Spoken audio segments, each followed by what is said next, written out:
madedza varume here guys, madedza varume here, handisi kuda kugarisa guys, dedzai varume, dedzai vanhurume chete, dedzai vanhurume. Right, mamuka sei guys?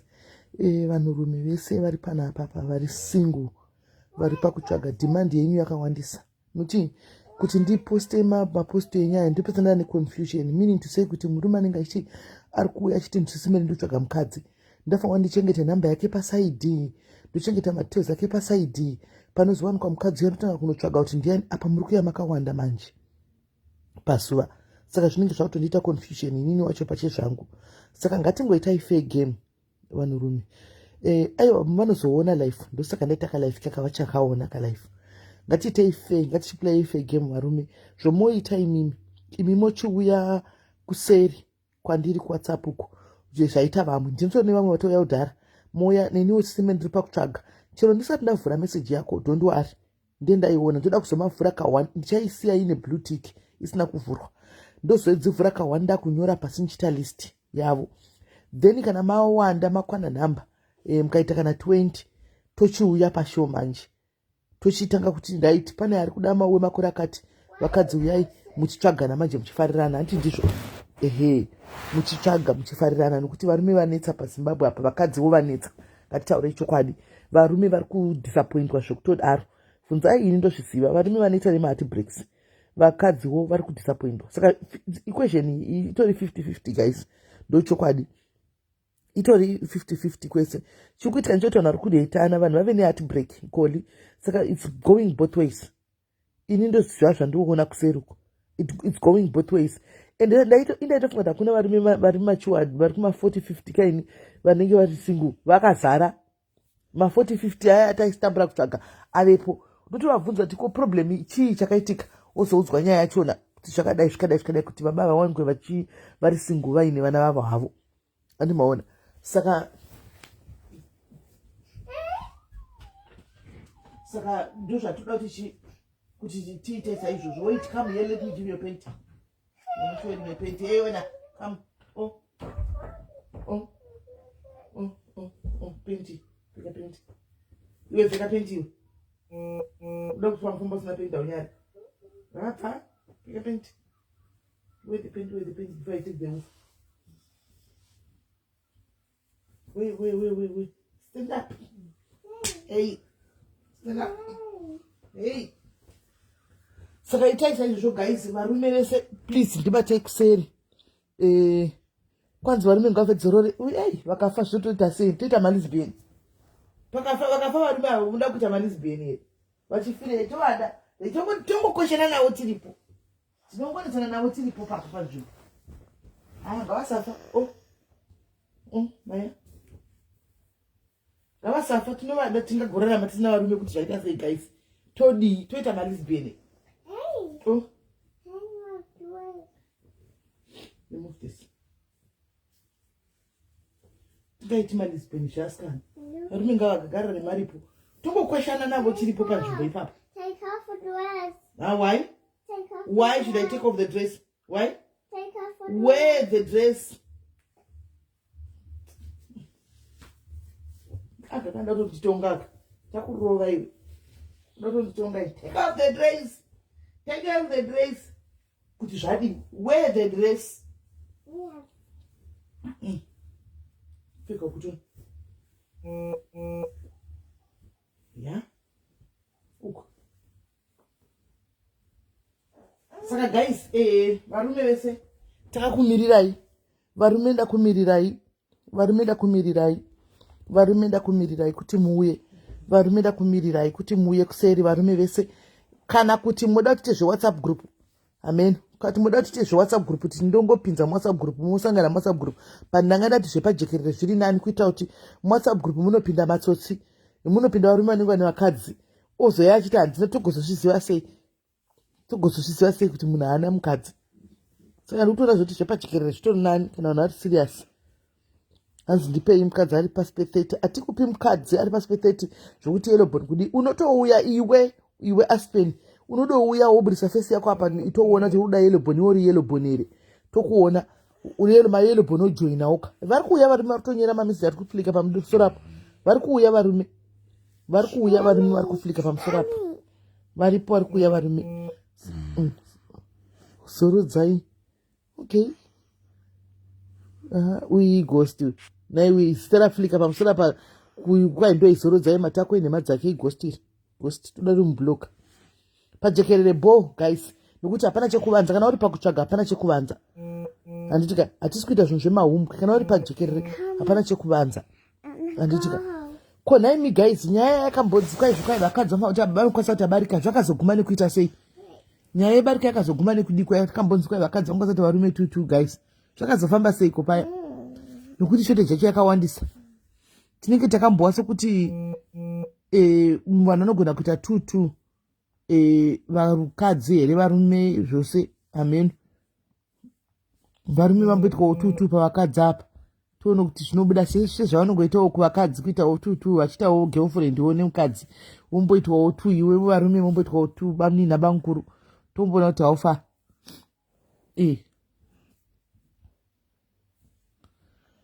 right hanzi muchaita mushe zvenyu first creation kuzvisikwa kunoti isu varume kubva kwadii kubva kuvhu ivhu ndokubva pambavhu tozviziva kuti vakadzi vakabva pambavhu chiri kuita kuti vakadzi tichishanduka ndechekuti imi varume mashanduka saka takuda kuita iyo kabarika chakaipa chii tokuita ibarika saningi uyu ningirikiri uyu barika rake tongoitawo barikawo ini todozvisapota ini tozvisapota varume vamboneswa moto vamboneswa moto because zvinoda muri imi everyday vakadzi vachunga chichema panapa everyday vachingochema panapa everyday vakadzi imi makangoti zvenyu zimu ri kukona uku muchingonyagwa nekugwadzisa ini tiri kunditozvisapota zvekuita ningirikirini ningirikiri zvazvari kuita zveabawo zvekuti ramba wakadzvanya ramba wakadzvanya this time guys this time ngatimusapotei ramba akadzvanya varume yekuchaidza vakayagwadzisa kugwadzisa vakadzi stereki vanhurume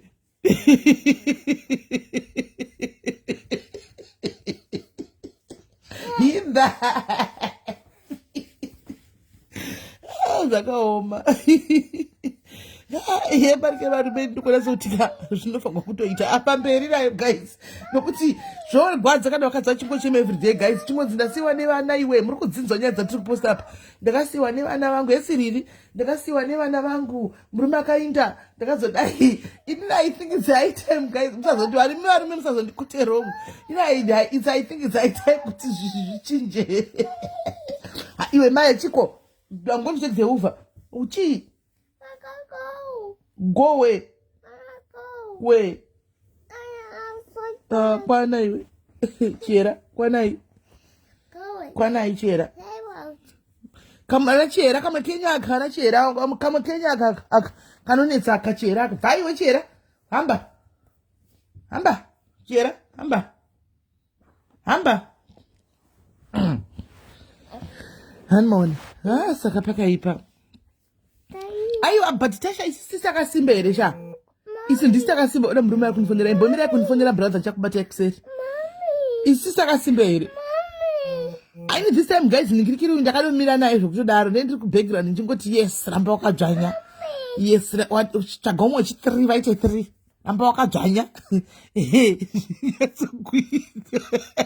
vambohwawo pain yacho vambohwawo pain yacho guys because zvakaoma unotosvika kuti varume vanenge vachimbonyatsodeisha kuti aiwa nhasi ndambotaura nemi varume anyway sei esiwini uripo here ndinenge ndaona message yako kuseri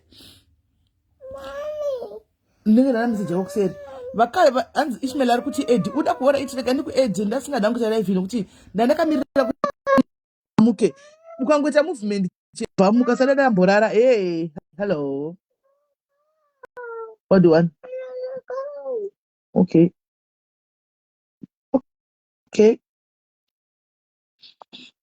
right hello Ishmael Mulise is right met. Paita dudu manyama guys dudu manyama muri kwaera kwaskana dudu manyama isai my love let's appreciate our brother isai my love Jadi say brother Musha muri sei sister? Hapana wena. Mapiwa lafu dzenyu idzi dziri kuita kumwaiwa idzi. Ini nangu ndinongokomenta zvangu. Ndine mudzimai. Aiwa tipei comment yenyu. Sisi tinongofarira vanhu vedu panapa. Tinongokufarira isi mumwe wedu pano. Comment iripo ndeyekuti pabarika ramuri kutaura it's ball. It's ball pakuti murume unenge usina yako yakapinda kai baba. Hauna mari yako yakapinda ipapo. Hauna mari yakapinda, hauna mari yauri kubvisira munhu, saka kungochinjana zvichipfuura. Zvine basa rei? Saka muri kuisapo takauti bhoga. Aiwa kukuchinja kukurova 10 pamunhu 1 bho zvekuti ndochihure chacho. It's all right. Saka bho aiwa asi kani mozati kana ndakutabarika zvinenge zvako officializwa. Kana rakutonzi barika. Kana rakutonzi barika ratove official. Ndakutora imimi ndotora nena na John wepa next door uyo na Peter anogara zasuko ndokuti vari mawangu mese muri 3. For as long as pasina mari ya John or Peter yanhingi yakapinda kufamily kwenyu. Hapana kana dhiri kana chitori chihure ende chitori bho. But kana kwakunzi barika zvinoreva kuti vanhu vanenge varoorwaka. Ndinenge ndatokuroorai imimi. Ndinenge ndatokuroorai. Wabvisa hako mari? Aiwa papa chinotirwadza isusu pai imari yangu yandakabvisa ini. Saka indobvisa mari yangu kwamuri mimi anditi ndokuti murume vari mangu tu. Hautoba hayo hazvina kana basa kana kukutsvaga kuti nhasi na12 uri kupi kana kuti na1 uri kupi kana tosangana patasangana ipapo bho. Serious? Bho zvekuti. Saka varume vari kutisimbisa guys hanzi polyandry bho nevarume vari kutisimbisa. Chihure chatakatobvuma varume kudhara chiri kutoitika nakare ichocho. Chiripo here chiri kuitika here? Chiri kuitika but hachina chete kubvisa kwemukadzi mari. But vakadzi ndo vari kutoshandiswa because isusu tiringonobvisa yeipapo tosangana. Okay. Saka imimi kana muri kutotibvisira bho zvekuti bvisai. Totatichinja. Totoida iyoyo. Komanje vamwe vanoti breed renyu iri harina kusimba rinoda murimi muri kuitira vakadzi kosi takazviita dambuka mabonzai. Apo vari kutaurira padivi rekuti murume ndiye anenge abvisa mari, anenge akaroora. Saka mira chimboitraya mainini vangu, mainini mudzimai wabamunini vangu vari pafoni ava kana makateerera kwanzi tapiwa freedom yekuti you can get married to another man again. Kwete kuti you can marry another man. Vaitei 3 mumbozotudza kuti haufa.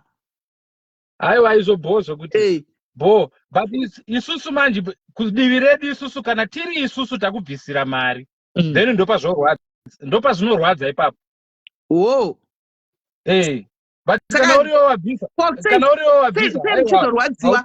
Imi munozorwadziwa sei? Imimi mabvisa mari. Anditi mabvisa mari kumunhu. Makwenda futi kunohurira munhu uchu. Antika asi amurwadziwi. Iye akakuhurira asina kuita barika racho riri official kungohura chete imimi munorwadziwa nemakai. Aiwa azvi. Tiri kutaurira padivi rekuti murume ndiwe wanobvisa roora. Anditika. Saka munobvisa kuhura here? Kuti mugwadzise. Zvangofanana. Aiwa hazvibvumidzwe but zviri munecha yevarume. Necha yedu isusu varume zviri. Pane pamungachazvigadzirisa here izvozvo zvekunzi murume azoita girlfriend kana kuti azodii. Hamuna pamuchazvikwanisa izvozvo hazvife zvakagadzirisa. Mungatopera mese kuita mvana. Munozviwa here asi kana kwanzi zviri munecha. Saka tingapere kuita mabvambiro mustreet umu. Perai mese kuita mvana ende vamwe vachipinda futi iwo uchibuda mumwe achipinda achiroorwa futi. Zvikamubhowa wobuda popindawo mumwe but mese gurupu remvana ndo rinenge richiwana. Food for thought. Saka muri kuti tingohurigwa hedu tichingoona hedu takanyarara. Sorry henyu but ndo zviripo. Inini hangu I'm happily married. Ndine mukadzi wangu nevana vangu tine 19 years dream marriage. Asi muri kungohura henyu futi. haina nduvura yangu. Aiwa ataura wani hapana pachazvigadzirisa ndo zviripo. Inini ndakagutsikana hangu handiri bho. Saka varume vari kuurani ngasina kugutsikana here? Vamwe havagutsikana. Kuna zvakaimi. Vamwe havagutsikana. Aiwa 19 years makatobata dzakatowanda zvisingatoiti. Aiwa apa 19 years idzodzi tisu takutobatisisa mai mwana kuti aiwa usawire uku ramba uri pandiri. Aiwa zvakwatabva kure wena. Makadlisiwa nditi? Makadlisiwa ka? Aiwa kutodana na rafu because pa 19 is not a joke. Hapana ma challenges amune. 19 is not a joke. Hapana challenge amuna kupinda. Hapana challenge amuna kupinda. Yeah, ipapo that's correct. That's correct. That's correct. Whether imari inongonaka uinaye wako yewe 19 years. Mwana venyu. Ndizvo. Ndizvo apa akusku aisi joke 19 years dzakawanda. But mukada kuzonyatsotera kuti murume azodai saka ndakudai murume azodai ndakudai hapane side rinozongoenda padisadvantage. Ndo zvandakatongoona ini. Hey, hanzi na uyu na mama uyo kana maverenga comment iyo. Hanzi wangu murume walked away after 21 years girlfriend. Depends ka. Kana usingagarisike newe augarisike newe. Agarisike naye pa after 21 years ndo pause ona kuti agarisike naye. Makore esa wakanga usingaoni kuti agarisike naye. Aiwa. Hapana, imimi problem yevarume kungoona mazigaro masuweji aya mazitenki aya makutoita waya. Wakutosiya mukadzi watonagwa nemazigaro ewayo kutoteerera mazigaro ewayo. Aiwa, zvipi zvitsva ipo paya? Hapana chitsva paya. Pamwe zvinenge zviri zvitsvaka kwauriwe. Ndosaka wazoinda. Kana zvisiri zvitsva unodi kungoita zvaunoita uri unogozosiyirei munhu. Kana pane ndeipi format iripo yekuti kana kuti lese bhurugwa rinobviswa so bra rinobviswa so same. Magaro zvaya magaro. Hapana. Taona mujoni umwe vanhu vaperera mujoni nyaya yemagaro hanzvadzi hapana mboti kudii kana kuti kudii. Maxhosa magaro rainge nemukombe paSouth Africa. Ini ndakatoti ndine 6 months ndamujoni 6 months ndandatosiwa mukadzi wangu ndikatomutora. Serious. Magaro ewa tichimaona achipfuura kudai. Zvangu zvakungodipenda nemunhu asi dzakawanda dzanoputsikana kuda kwamagaro muSouth Africa. Taitoti tikamaona BP yotokwira kufunga madhamu kumba uko wototi haiwa chiwe hako tigare muketeni imomo yatigare. Apa taane maproperties edu tiri tese. Anditika. Aiwa ndokugona ka but zvino manje kusiyana kwacho mamwe achitoona magaro mukadzi ari kumusha kotonzi imbomirai kuuya mai mwana chimbomirai sandaona accommodation kuti ambonyatsodhila nemagaro ewayo. Handiti munoziva here kuti panoita ma-issues pakuroorana chaiko panoita ma-issues. Ma-issues anowanikwa maybe as time goes, especially mukadzi akaramba hake kudzoka paposition yake yeudzimai mumba. Yeah, obvious. Unozongotiwo pa 11th year wakuenda. Pamuri kuti mukadzi akaramba kudzoka pamaissues ake semudzimai muri kutaura kuti chimukurevei? Position. Chinosimbisa imba munhu kuziva position yako yewe sababa and then mukadzi oziva position yake samai. No, but hanzvadzi here is the problem. Alright, here is the problem hanzvadzi. Hakuna mukadzi anongofuma overnight achiti inini ndafunga kudisrespecta murume wangu. Let's be honest and let's agree to disagree here. Handi maona chinoitika nechekuti varume ndimi munotokonya vakadzi. Handika talking from experience, mirai vanzvadzi, I've been married 21 years. Handitika mumba umu varume ndivo vanotokonya vakadzi. You start doing zvinhu zviri fani totaka chikudzai kuti wona zvakuita apa handikuona no sorry mangwana wona zvakuita apa sorry handichazvipami after 3 months kuti ndiri kukunzwai zvese zviriko ndo zvandinotaura kuti inini pa 19 dzatiridzi handiti zvakawanda zvatoitika mu19 imomumu zvekuti hapana chatisina kudzidza chatisina kuziva.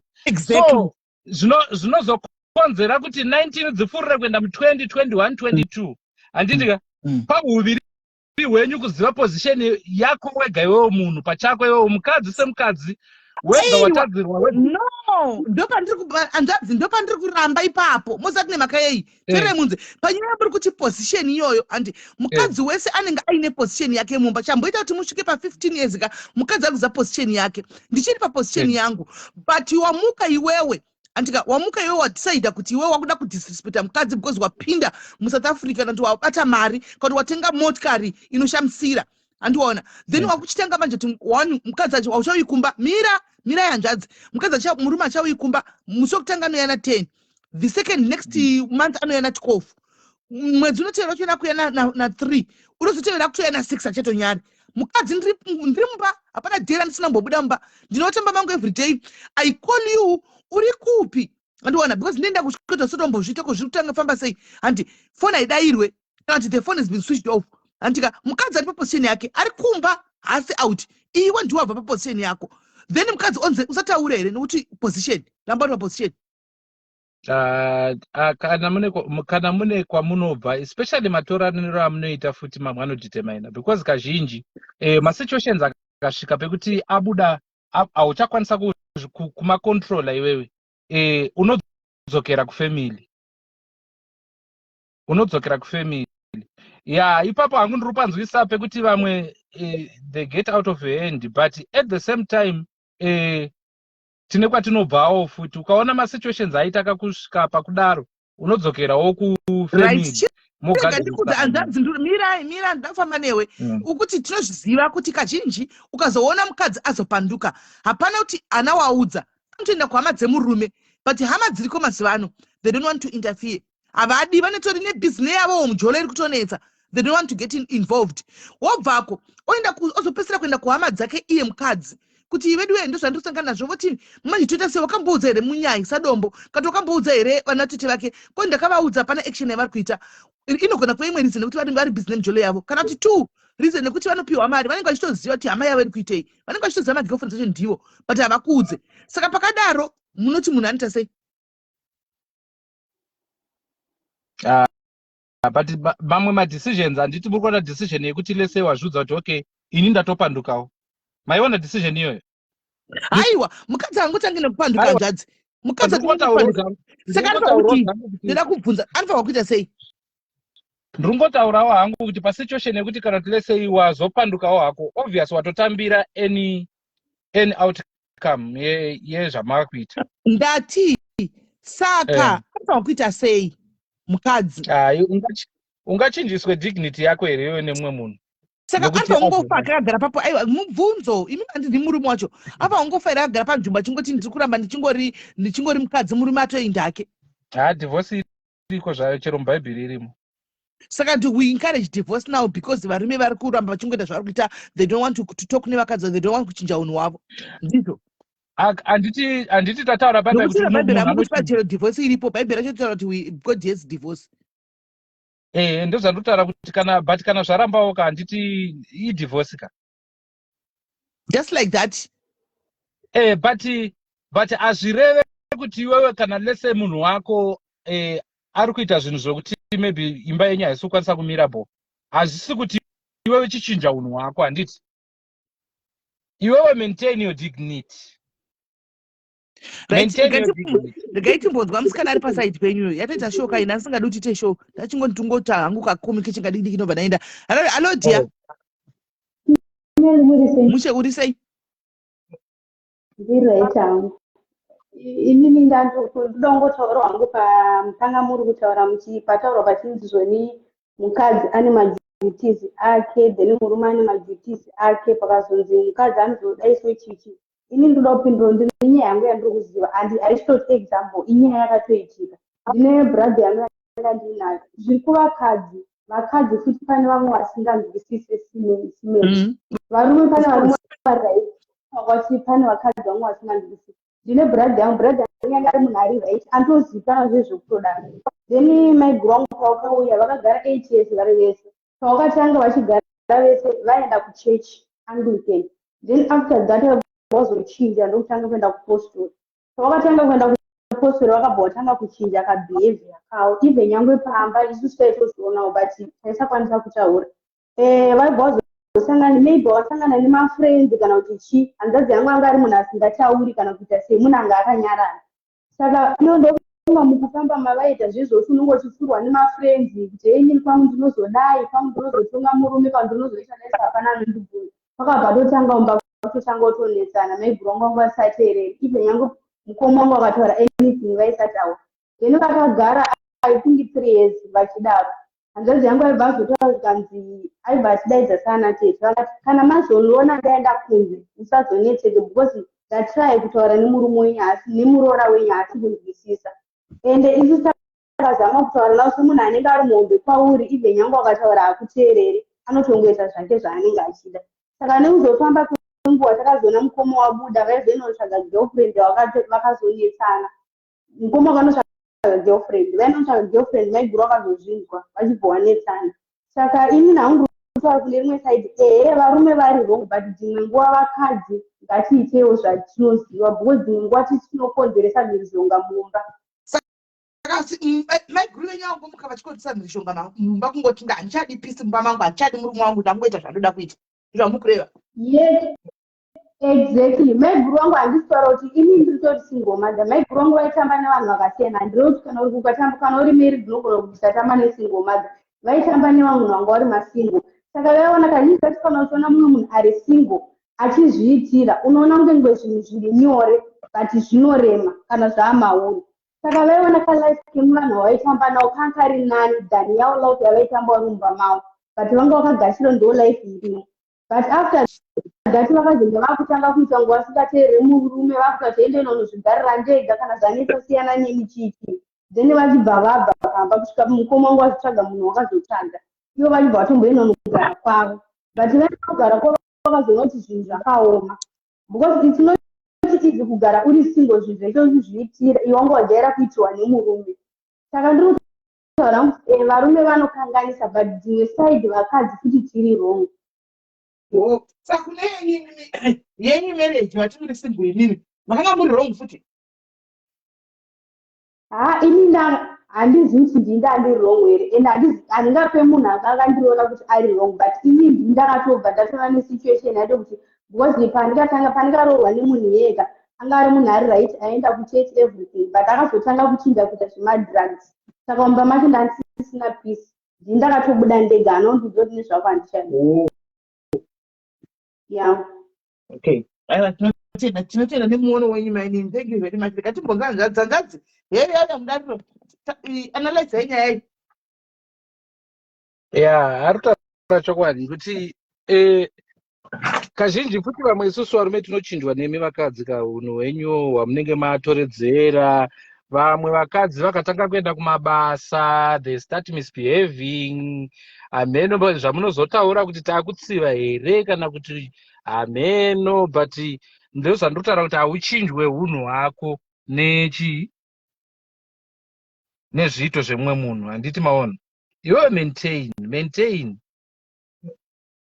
okay no aiwa tiri kudzidza tiri kunzwa tiri kudzidza ini kudzidza ndokuti kana nchida pane nchida kuti achioneni vanhu imi varume hamubatikiri kuti tinyatsoisana varume vakadzi vese apa tinyatsotaura hamubatikiri munobatikira takatorivara zvedu so mubatikira ngatirongei katite show ndine I've got another man wanetaura nezuva chiti ndoda kuuya inini pashow moya imimi muri two hamuzvioni then we have a proper show hey mabasa acho aiwa kamotudza akapa munenge muri free alright sisi ndichaya kuinbox munouya motudza ndiri free musi wakati then pamunenge muri free hamungambochera mukashanda moshanda usiku here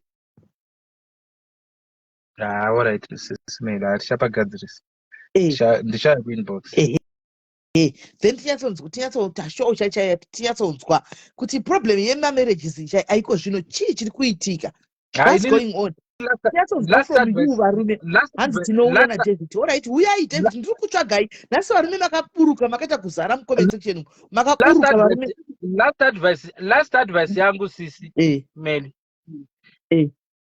whether mutadzirane zvakadii muwanano whether zvinetse zvakadii chingova ione picture yekwamakabva so kwamakabvawo so muchigonerana so exactly.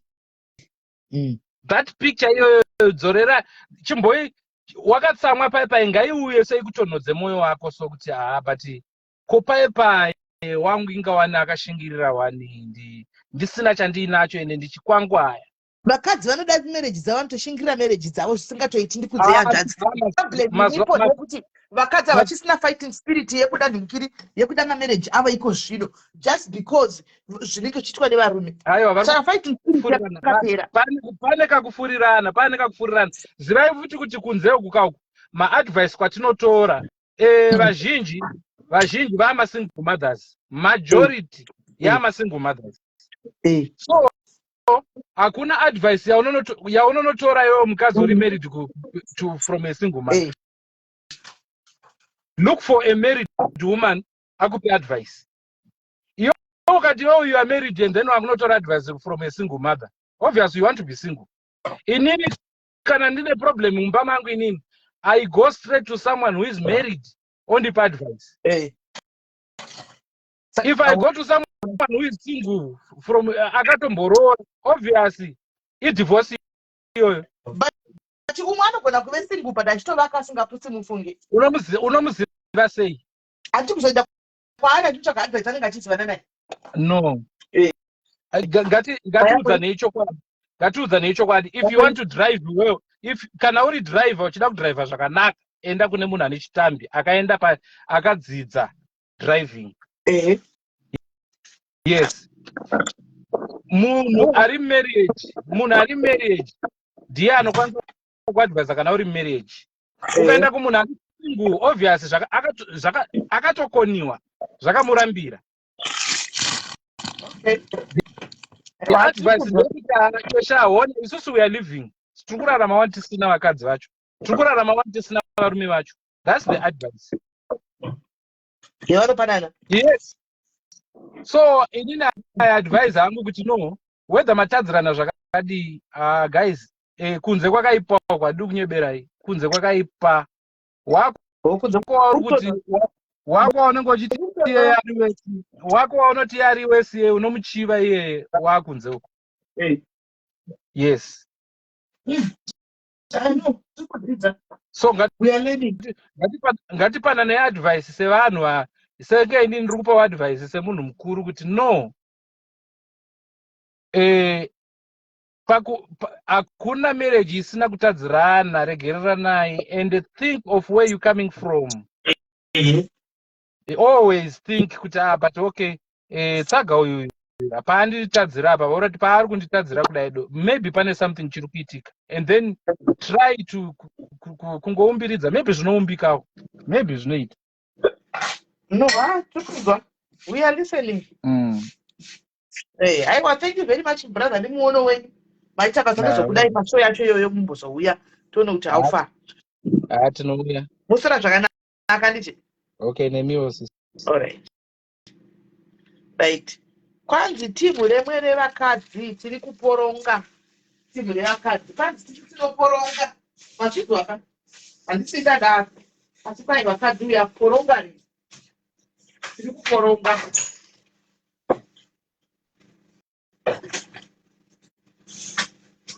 Right. The guy indicate the guy hands apana advice about graduate. You got it wrong there. Not every single person is single by choice. So we wakafirwa. Of course. Umwe akatofirwa chako chako ende umwe anenge akato kana murume wacho kutongobuda but murukadzi ari right achitogona kupa advice yokutodaro. Asi murume kana angofunga kuti zvada kuita aungambobati ndochokwadi chinenge chiripo.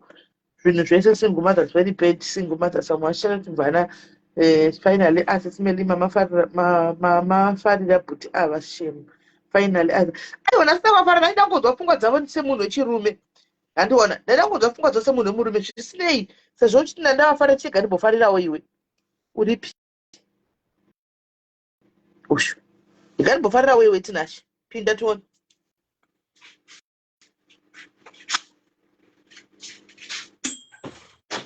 Ndimbofarirawo iwewe tinashe.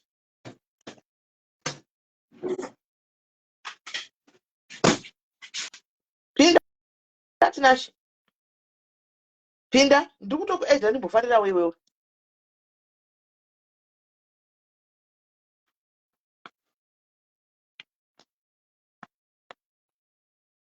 Antiteo life. No, ndikuya nayo life. Ndikumbokombaila varume vakazara vari kuya avo varume vari kuya. Saka ma 50s, ma 40 something, ma 50 years nasi muchanonga variko varume vauya kuseruko. Nasi muchanonga pandiri kuzovhura bhero. Muchanonga pabhero nasi. Vauya ma 40s nema 50s varume variko. Saka vanenge vawana uyo ndiwo toda muchatowe padialysis zvatongoda. Nasi muchanonga. Nasi munononga.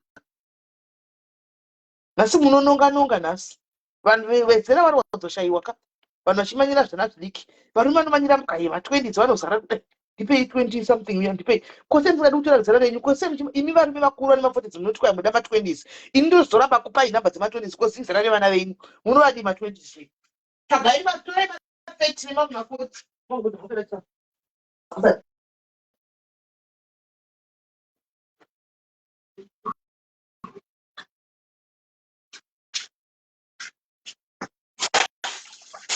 Sei muchida ma 20s. Imuri kuma 40. Vazera yona ina ndokupinga namba. Ndinokupa zera rako. 20s vana vadika ione ngone 40 something iwoda ku 20. Ningana nemunhu wezera rako. Ningana nemunhu wezera rako. Kwai ndosima ndotopika. Aiwa ndakutoinda afunda munhu. Chadzoka time time we are coming back. We are coming back takuta kuti chivhure bhero racho. Iko zvino ndichiri kumbokombaila varume vacho ndishivaunganidza vese. Rumbo vakombaila vese ndimbovaunganidza. Andika vose ndimbovaunganidza vose kuti ati nokuti varume ndo vanonyanya kutadza kuti vabude pachena chitaura kuti chingana chiri pashow. Saka ndikangoya navo ndinavo kudhara museri muWhatsApp mangu. It becomes easier because vakadzi vagara varipo. Anoona vakadzi vagara varipo saka bhero riri kuvhurwa nhasi guys. Munombononga nhasi. Bhero tiri kuvhura nhasi. When what do you want? What are you doing? Don't push it. When it's first. Bero. Hanzi muzika nguva maskati kuzvi 233 kuko 33 uko kuzvi 3. Asi tichamboita hedu imwe live yedu yatichaita tiri mupaki. Ndamboenda kupaki nachiyera. Ndamboenda kupaki nachiyera. Toita hedu live tiri kupaki ikoko. Pana chakaipa. Yebhero iyi kana namba yangu yangokwana. Kana namba yangu yangokwana. Namba yangu yangokwana. Ndobva ndato yevarume apa ndobva ndatoita live. Saka guys tobatana futi manje andika manje tobatana andika tichimbotsika zvirichera vanenge vachitamba kupaki uko ndagara ndakavari nhangu tichiita nyaya anditika happy birthday, happy 40th my sister, welcome to the 40s. Ndopakutanga life yako manje. Ukaona wati 40th uzoti wakuchitanga life yako manje. Wakuchinyatsotanga life yako manje kunyatso kufara kurarama zvaunoda. Right, ndokubatai guys time antika musora